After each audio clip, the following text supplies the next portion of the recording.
Okay, it's time. Let's do Slammer. Slammer has wheels, which I kind of forgot about, to be honest with you. He has wheels and he can kind of sort of roll. And he's that little tank that basically turns into like a tower on Fortress Maximus. That's the only reason he really exists. Not for Metroplex, sorry. And he is that big, so he's not exactly small, but he's not huge. He's a reasonable deluxe. And he's alright. Now, I'm going to make a note here, and I'm going to say, I have done some tweaking to this. And by that I primarily mean I've tightened some joints, and I've done a tiny little bit of paint, but I will point those out as I go. But he's an alright little tank, and oh look, it's one of the bits of paint I did. These were originally just the plain grey. I've black and silver to make them look more like missiles. So now if anyone sneaks up behind him, he's got two SRM4s for those Battletech players. But he's alright. The tank turret you can lift up, but it kind of breaks the mold and you can see the gap. It's supposed to, there's two little tabs here, two tiny little tabs. They're supposed to just go into those little slots there and it's supposed to just stay rigid. But it's alright. It's fine. It's okay. So we're going to transform it, and mostly this means pulling it into bits. So we'll take the barrel off, take this bit off, which is now tight. Come on. This is something I've done. I've tightened inside there with glue. Because what they did for some reason, they went, hey, let's make the holes hexagonal. And what that means is, basically they fall off. They don't hold. So I've had to tighten that with glue. And now we get to the really annoying part. Do we do the really annoying part, or should we do something slightly cooler? Let's try and do something cooler. We're going to rotate this piece down, and we're just going to detach the entire front section there. Now we can try and do the annoying part. We're going to wiggle this side piece until it unpegs, without taking this piece off, please. Whatever. And you sort of unplug it and take it out. Put that there. Same here. Unplug. Come on.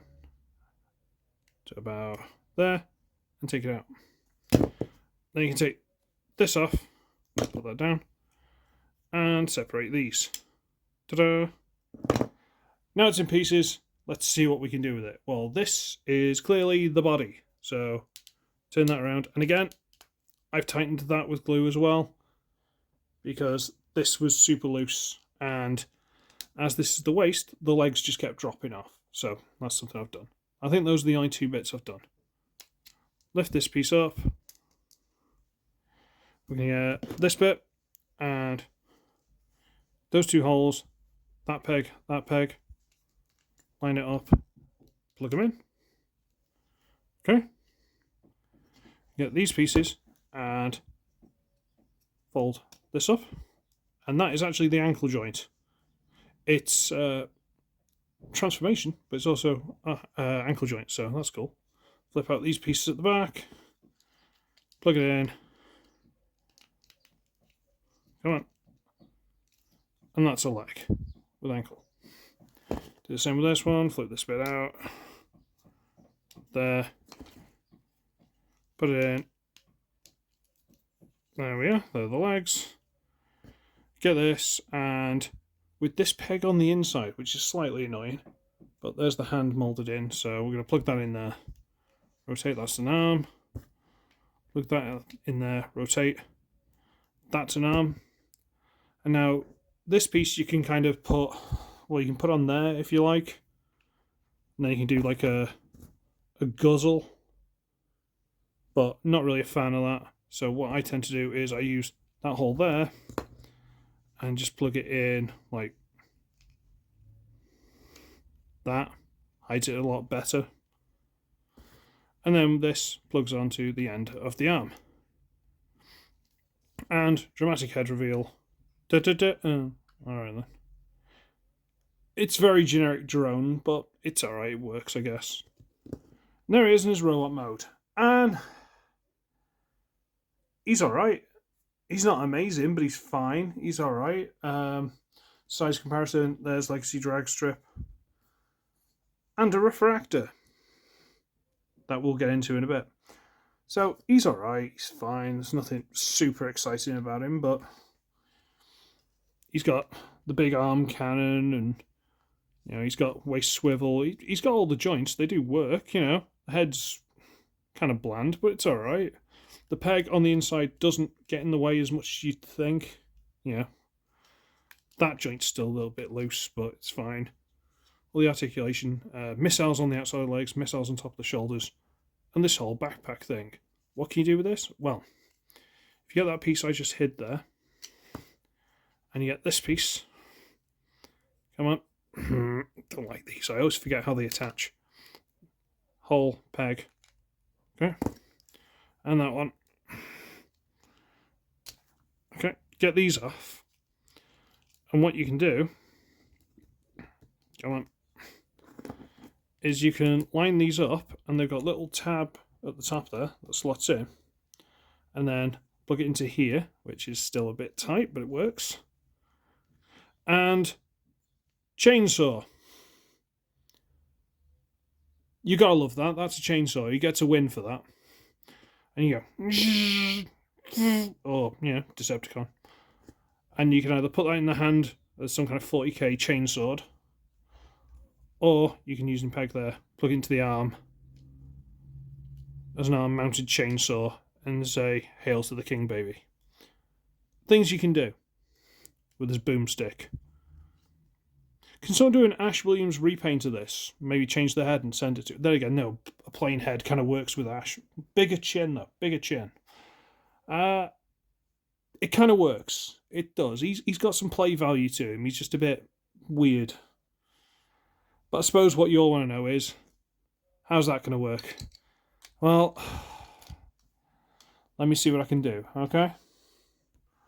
Okay, I'm not convinced with this one. I think I've been very silly, but it'd be fine. There you go.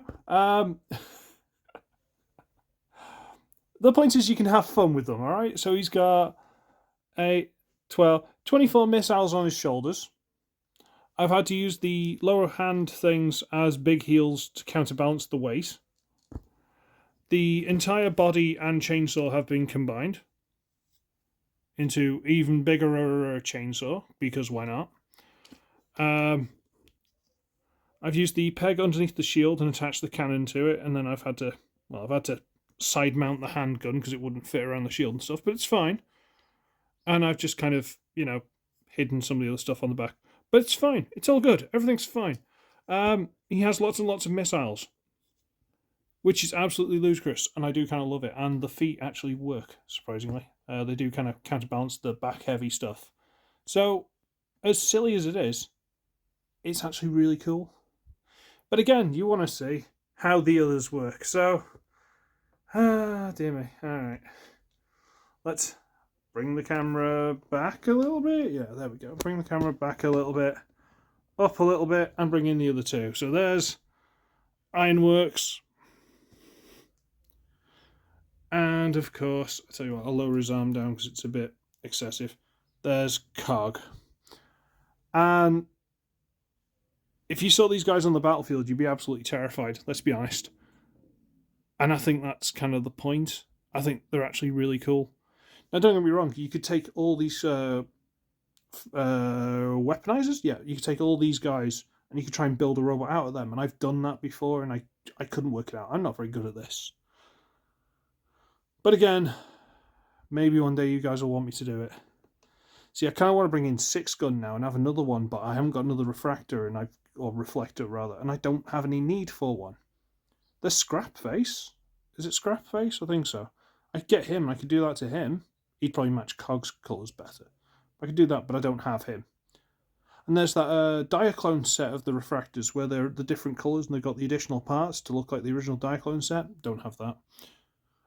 I'm not asking, but if you guys want to see all these together, I need more base bots. That's all I'm saying. Anyway, size comparison. Legacy drag strip. So he's a bit worryingly small now, isn't he? Anyway, I'm going to scarper because I've got things to do. So, I should be ugly. I should be wretched. I shall see all of you in the next one. Tatty bye-byes, everybody.